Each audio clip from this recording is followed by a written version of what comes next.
at least the best way to think about what you're doing here is not spiritual growth or like solving a puzzle essentially just to see if you can solve the puzzle. And if you solve it, congratulations, you get a good grade and you get a pat on the head. And if you don't, you're an idiot and you got to go back and you're punished.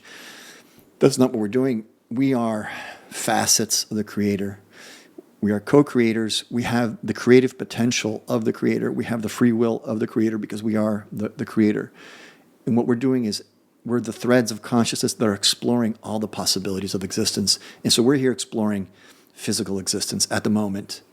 And what we're doing is gathering all this experience to take it back to ourselves, to take it back to the Creator as an offering of experience. That's the purpose of the journey out and back. It's not to go out just to reunite. It's to go out, gather experience, say, hey, in this infinite, because there's different, infinity, you want to go crazy, start thinking about infinity.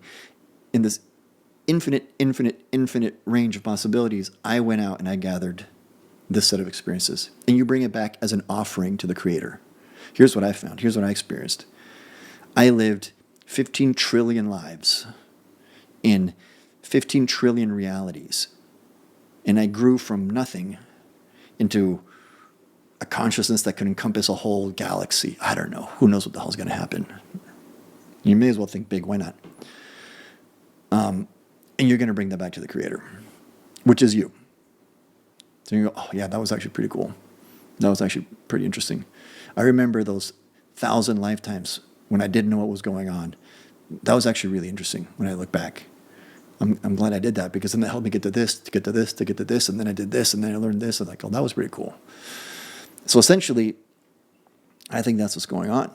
And if you think, well, that seems kind of arbitrary or something, I think that's where you just kind of can look around at how, even though sometimes it's difficult, sometimes what you experience, it's really, really beautiful.